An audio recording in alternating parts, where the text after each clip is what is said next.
नमस्कार मेरे प्यारे दोस्तों, कैसे हैं आप सभी। दोस्तों, आपका बहुत बहुत धन्यवाद मेरे चैनल को लाइक करने के लिए।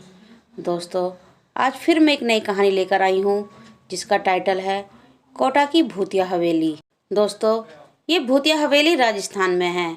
इस भूतिया हवेली के बारे में अधिक जानने के लिए आपको ये कहानी सुननी होगी, लेकिन इससे पहले मेरे चैनल को लाइक करें, शेयर करें और सब्सक्राइब करें।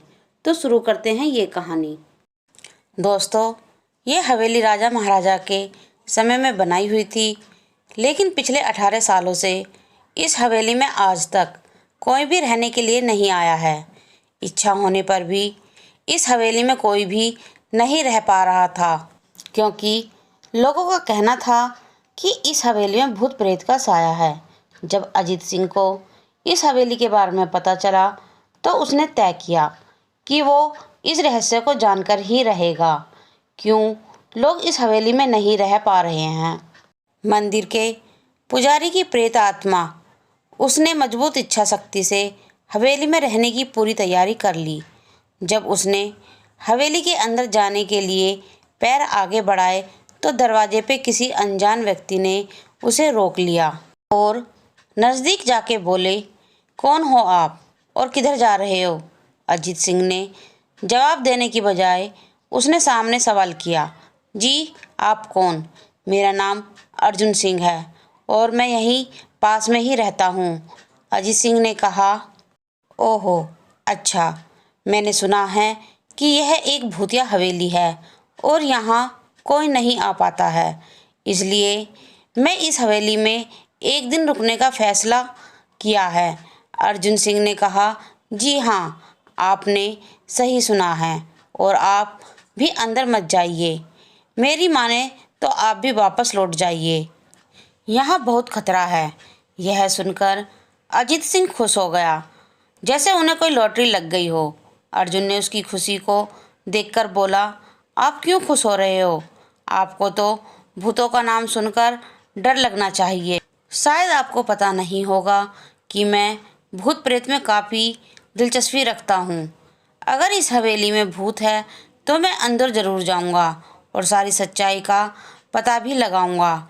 इतना कहकर अजीत सिंह उस हवेली में चले गए। अंदर जाके अजीत ने अपने बैग को साइड में रखा और हवेली के चारों ओर देखने लगा। सारे रूम भी चेक कर लिए।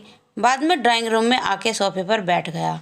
उसने वहाँ बैठ कर दारू के 2-4 पैक भी पिए। वहीं अचानक उस रूम में लाइट का एक बल्ब चालू बंद होने लगा, लेकिन अजीत ने उस पर ध्यान नहीं दिया। थोड़ी देर बाद दूसरा बल्ब चालू बंद होने लगा। फिर तो हवेली की सारी लाइटें चालू बंद होने लगीं।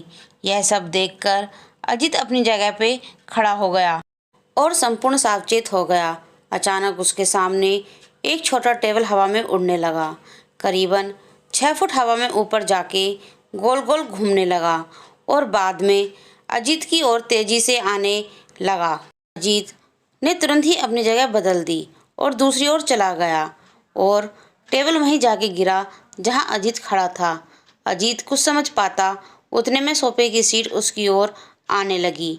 वो जल्द खड़ा हो गया और छलांग लगा के दूसरी ओर कूद गया, जिसके कारण सोफा दीवार को टकरा गया और अजीत बच गया।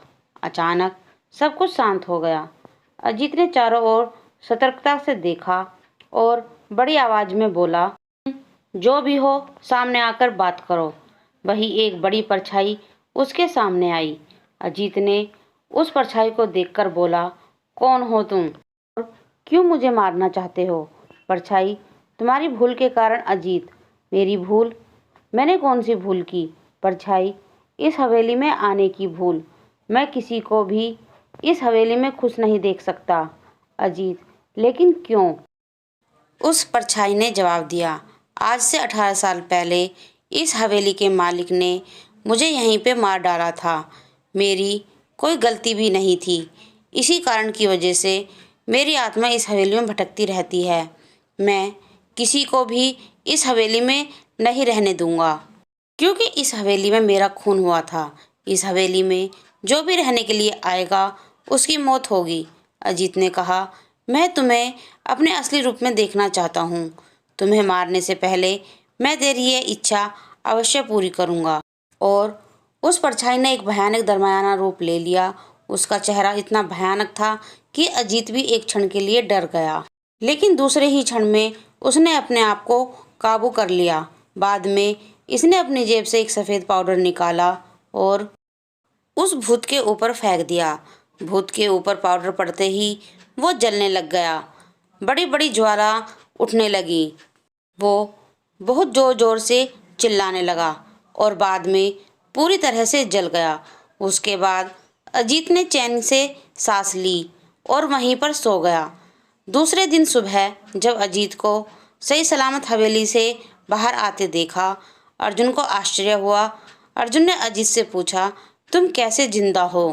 जब अजीत ने अर्जुन को कल रात की घटी घटना का पूरी तरह से बताया और बोला, अब यह हवेली भूतिया हवेली नहीं रही। दोस्तों, आपको यह कहानी राजस्थान के कोटा की भूतिया हवेली कैसी लगी? प्लीज़ हमें कमेंट में करके ज़रूर बताएं। धन्यवाद।